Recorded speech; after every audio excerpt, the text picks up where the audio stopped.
I am privileged to be one of the Kenyans who has a penchant for looking at the political climate and environment.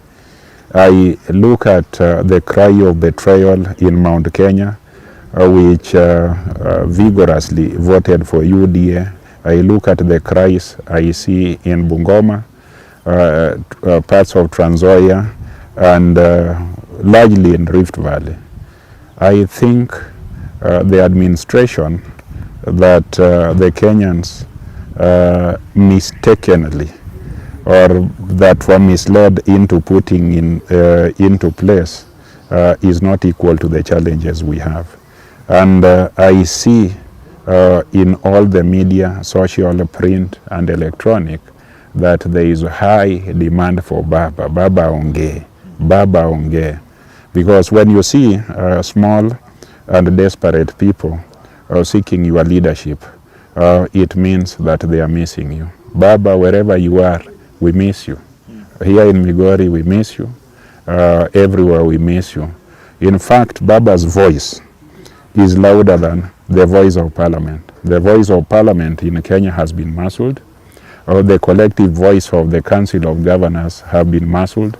The entire opposition in this county or in this country cannot speak. The entire executive of the day of Kenya Kwanza is unable to speak a language that people understand. It's only Baba's language that is understood by all. When Baba recently talked about the scam in the petroleum sector, it is headlines everywhere. It is trending because that is the voice, that is the people's voice. Still on the ODM issue, there are some runaway individuals, particularly from this region, the Nyanza region, people who are beneficiaries of the benevolence of the ODM party, you know, trying to, they've made a name using the name of the ODM party. And now they're going around saying that they've taken over the region. They're claiming that in South Nyanza they have registered quite a number of people to another party. Would you confirm or deny these allegations? I want to say that I am a leader who lives among his people. I live in this area, and I can assure you, whoever claims that he has moved the people away from ODM must be in dreamland. And when the dream is over and reality will hit that person, it will be such a painful reality that they'll not know what has hit them.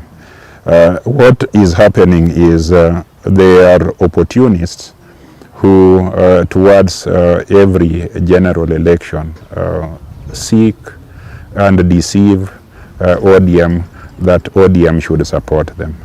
Their agenda is to use the ODM platform to catapult themselves to leadership.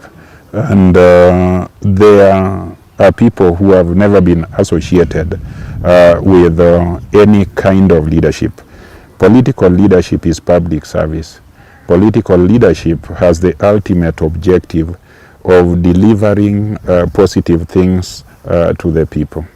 The people expect that their lives will be transformed, but these are individuals who want to transform their individual lives through business connections, by ruling administration of the day, through patronage, by private and public companies, so that they can line their pockets.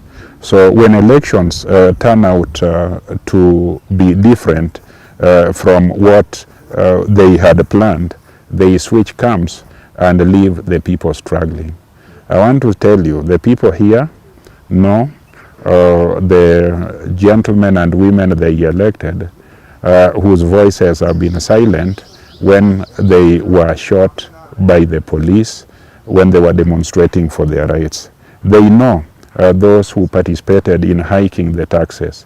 They know those who are encouraging development-based on political patronage, that you must go to State House to beg for development when the people have elevated you to a house, an august house, where you can speak and lobby colleagues for the collective welfare of the nation.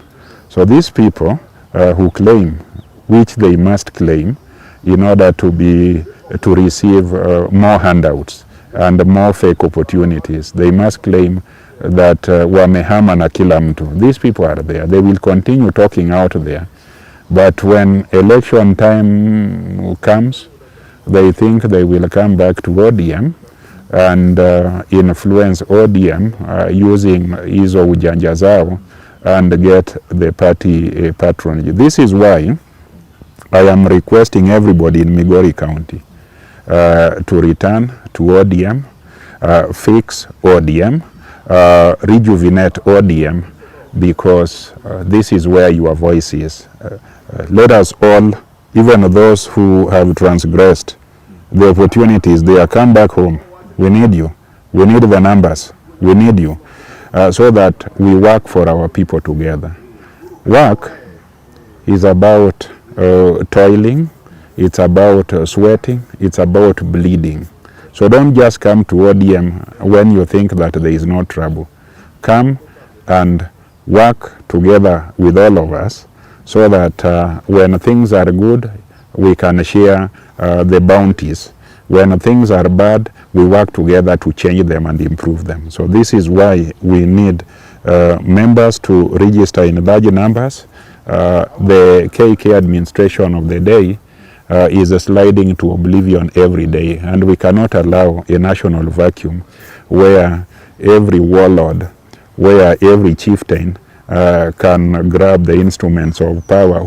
A chieftain or a warlord whose ideology is unknown, who is riding on tribal numbers, ethnic numbers, or who is basically a populist or a demagogue who wants to mislead people and create some social strife based on dynasty and some other wadogo. We just want a party, a good party whose ideology is clear, whose membership is clear, and a party which is available and accessible to all of us.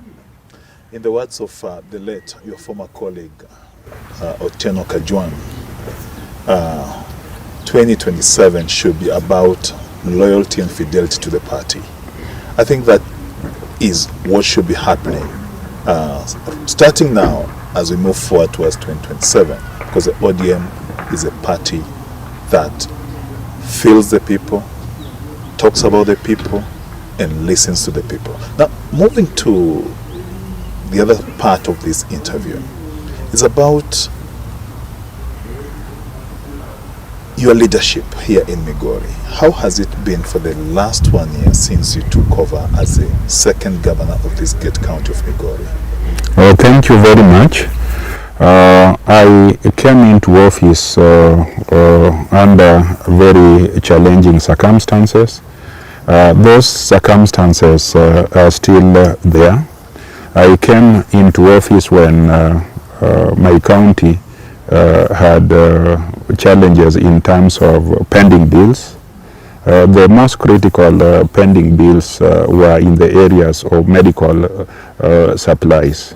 We were indebted to KEMSA, the one that supplies most essential drugs, to a tune that was exceeding 110 million shillings. We also had needs at that particular time, so we paid off that, and we continued ordering for additional medicine or medical equipment and supplies, and being available to pay our people. When I came in, I also came in, and that is still a challenge, when the staffing levels had hit the peak.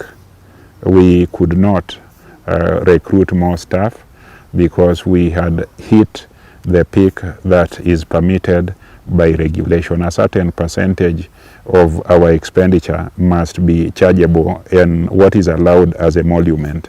So we had hit that peak. The morale of the staff our staff was very low, and you know, staff is very key to the performance of a county, and most of them did not have leadership or commitment to serve the people of Migori. Now our staff's morale is back. They receive their payments or their salaries in time, and their capacity is being built. We had a county public service board that was very compromised and was immoral and irregular in their conduct. Luckily, they were removed by the county assembly, but we are still caught up in legal processes in court, which we think will be over soon. And when we have, as we have now, a free county public service board to act on our behalf, we should be able to improve the morale of our staff and give them capacity to work for our people.